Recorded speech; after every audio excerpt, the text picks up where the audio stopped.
Congolaises, Congolais, chers compatriotes, Mesdames et Messieurs,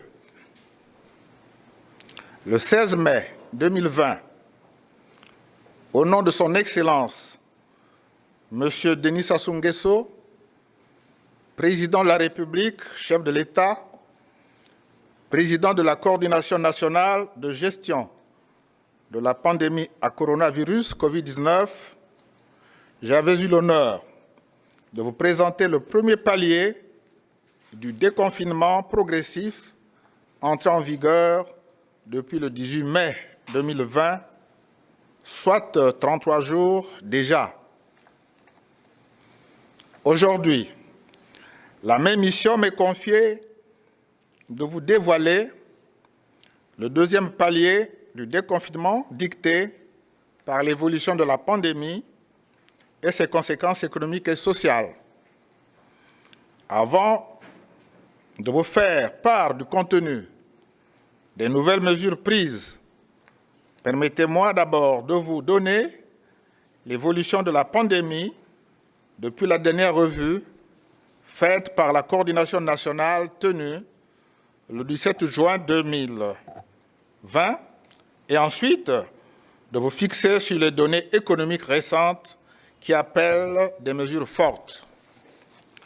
Chers compatriotes, la riposte contre la pandémie, telle que nous la menons, porte sur la prévention, le dépistage et la prise en charge.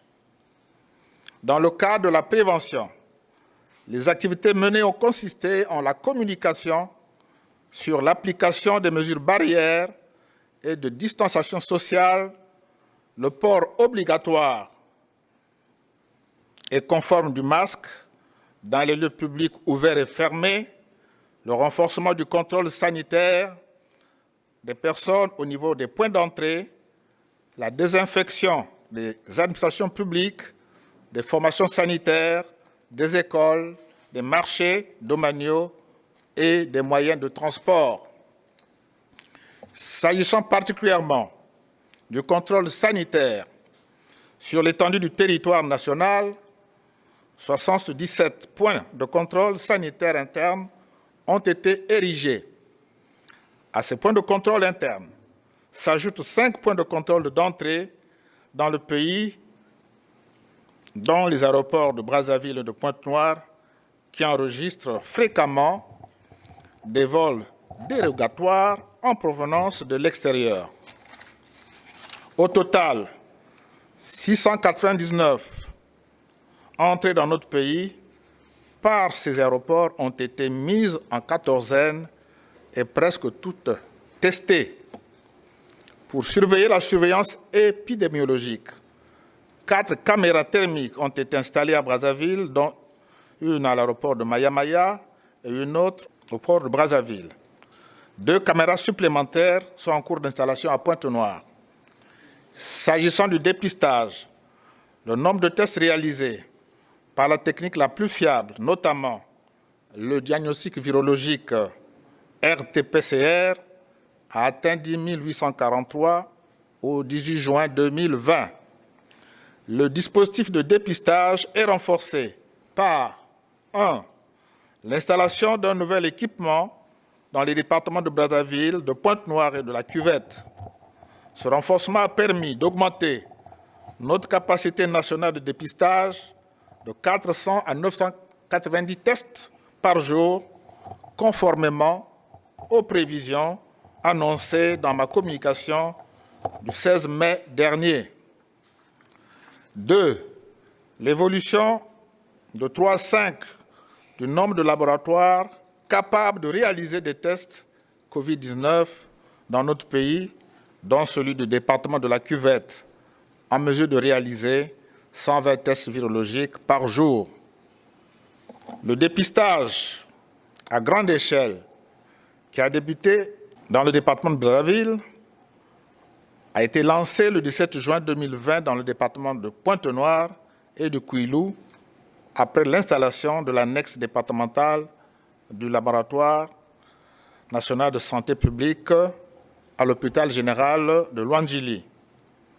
Dans la partie septentrionale du pays, le démarrage de ce dépistage de masse est imminent. Aujourd'hui, le Congo est ainsi relativement bien pourvu pour assurer un niveau de dépistage compatible avec l'évolution de la pandémie. Mesdames et messieurs, concernant la prise en charge des cas positifs à la COVID-19, la capacité litière nationale a été augmentée jusqu'à atteindre aujourd'hui 624 lits à la faveur de l'ouverture 1. des centres de santé intégrés Moussou-Madeleine avec 46 lits et de Chiminzi, 12 lits. 2. Le nouveau service pavillonnaire de l'hôpital général Adolphe Cissé de Pointe-Noire, 76 lits. 3. Et d'un nouvel hôtel-hôpital à Kintélé, 140 lits.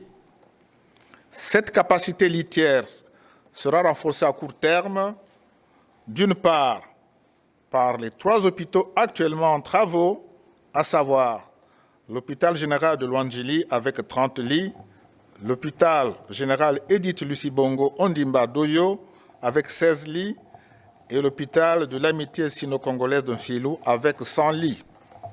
Et d'autre part, par l'extension de l'hôtel-hôpital La Concorde de Kintélé avec 200 lits supplémentaires. Au 19 juin 2020, notre pays a enregistré 1013 cas positifs Covid-19, dont 28 décédés, 456 guéris et 529 actuellement pris en charge par les équipes de santé. Le nombre des agents de santé, désormais motivés et mieux équipés, a été augmenté, en particulier sur les nouveaux sites de prise en charge et au sein des équipes d'intervention rapide sur le terrain. Chers compatriotes, au regard de toutes ces données, nous avons obtenu, dans le cadre de la riposte nationale, des résultats encourageants, appréciés par les experts.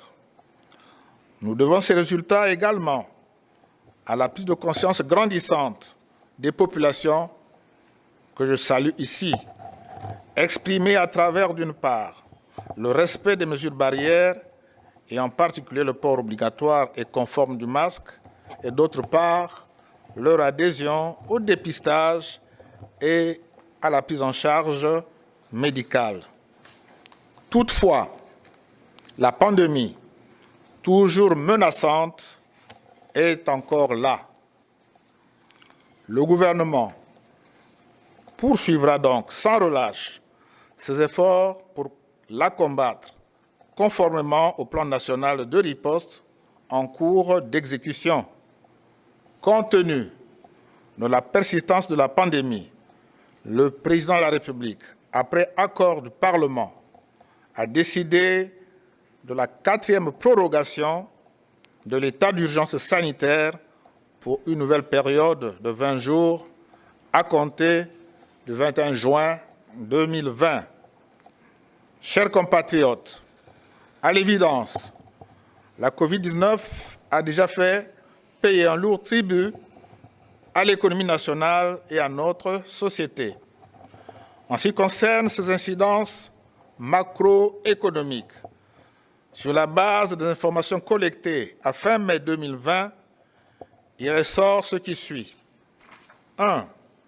Une forte récession économique avec un taux de croissance négatif compris entre 10 et 7%. 2. Une forte augmentation du chômage par la suppression d'emplois, notamment dans le secteur formel. 3. Une forte contraction du commerce extérieur, tant en exportation qu'en importation.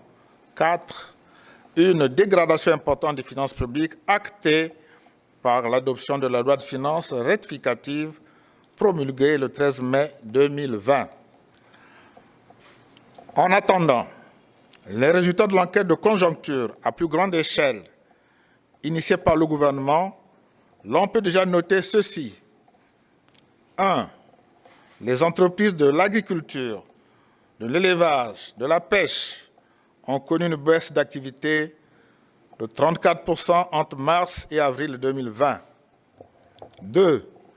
Les industries minières ont presque toutes arrêté leurs activités à cause de la forte baisse de la demande mondiale et des prix. Les industries forestières et pétrolières ont eu à faire face aux mêmes contraintes. 3. Les industries agroalimentaires ont vu leur production reculer de près de 55%. 4. Les entreprises du BTP ont enregistré un effondrement de leur activité qui atteint 92%. Les cimenteries ont connu la même évolution. 5. Le commerce et les services ont affiché des taux de diminution d'activité de près de 50%. Comme nous le constatons, tous les secteurs formels de l'économie sont fortement touchés par les effets désastreux du coronavirus Covid-19. Mais pas seulement, car le secteur informel, lui aussi, a été lourdement précarisé par la pandémie et par le confinement. La situation que je viens de décrire commande la mise en œuvre des mesures vigoureuses pour limiter les effets négatifs de la pandémie sur l'économie nationale et relancer les activités. Afin de soutenir l'économie nationale dans la limite de ressources disponibles et dans le respect de nos engagements internationaux, le gouvernement a déjà pris une série de mesures budgétaires qui ont trait au renoncement ou au décalage d'encaissement des recettes publiques ainsi qu'à la baisse de la pression fiscale.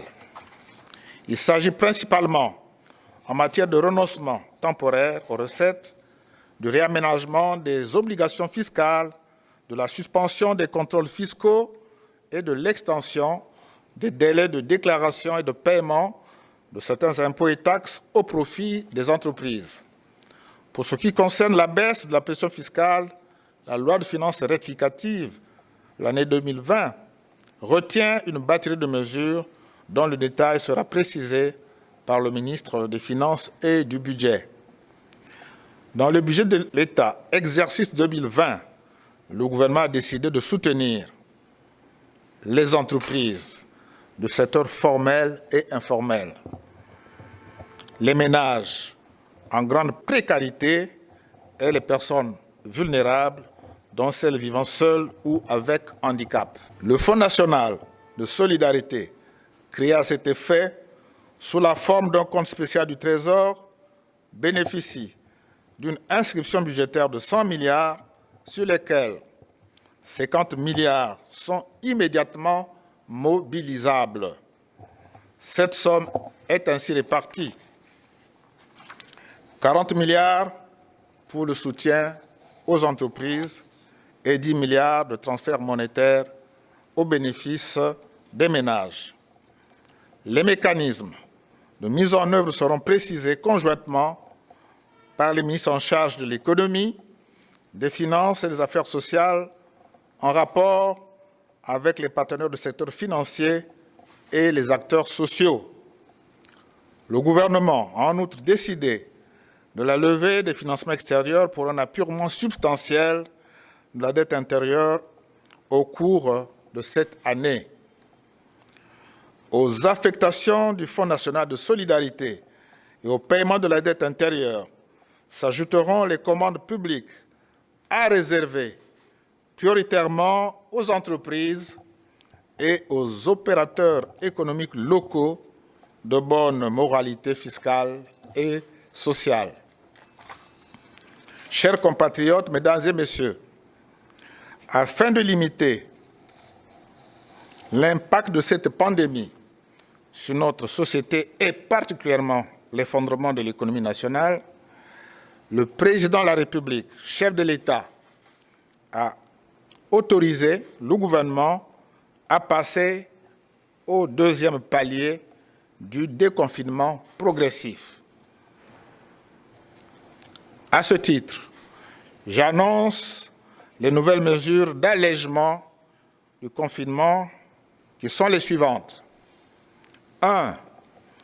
L'allègement du couvre-feu sur l'ensemble du territoire national de 22 heures à 5 heures du matin. 2. La réouverture des bars et restaurants. 3. La réouverture des hôtels et autres lieux d'hébergement collectif. 4. La réouverture des lieux de culte. 5. La reprise des sports individuels de compétition sans public de plus de 50 personnes. 6. La réouverture des vols commerciaux entre Brazzaville et Pointe-Noire et sur l'ensemble du territoire national. 7. La reprise des autres modes de transport des voyageurs, autobus, trains, bateaux, sur l'ensemble du territoire national.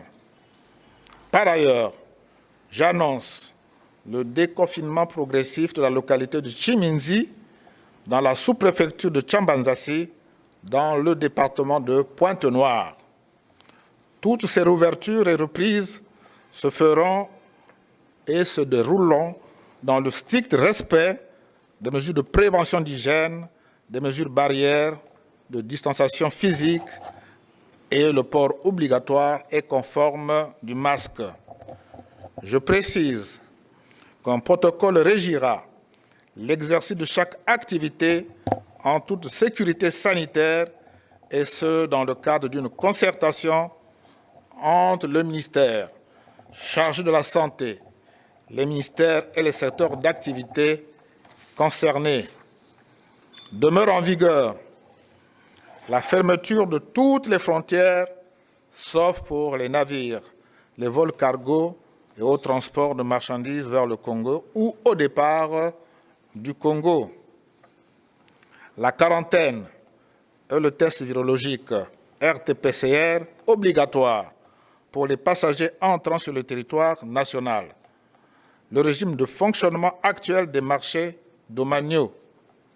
La fermeture, à l'exception des classes d'examen, des crèches, des établissements préscolaires, scolaires, des centres d'alphabétisation, des collèges, des lycées et des universités publiques et privées. La fermeture des résidences universitaires et des internats. La fermeture des bars dancing, boîtes de nuit et autres établissements clos de danse. L'interdiction des rencontres de sport collectifs et des spectacles. La limitation à 50 personnes maximum participant à toute activité collective à condition de respecter strictement toutes les mesures barrières. La célébration dans l'intimité de tous les événements familiaux dans le respect de toutes les mesures de prévention. L'exercice des contrôles sanitaires et des contrôles de la force publique à l'entrée et à la sortie de toutes les localités. Les mesures régissant le transport urbain. Toutes ces mesures entrent en vigueur le mardi 23 juin 2020 à partir de 5 heures du matin. Le gouvernement veillera à ce que toutes ces mesures édictées dans le deuxième palier du déconfinement progressif soient strictement respectées dans les mêmes conditions de rigueur et de sanctions relatives aux amendes que dans le premier palier. Je précise une fois de plus et de manière solennelle, le gouvernement rétablira le confinement dans une localité ou sur l'ensemble du territoire national s'il était constaté une flambée de l'épidémie dans une ville ou dans plusieurs localités du pays en même temps. Chers compatriotes, mesdames et messieurs, je le redis haut et fort, la pandémie est encore là. Ce n'est donc pas le moment de baisser la garde. Le président de la République appelle le peuple congolais à la responsabilité et à la mobilisation générale contre cette pandémie. Ce pari est à notre portée. À l'unisson, agissons et tenons-nous donc debout pour évincer le coronavirus du Congo. Je vous remercie.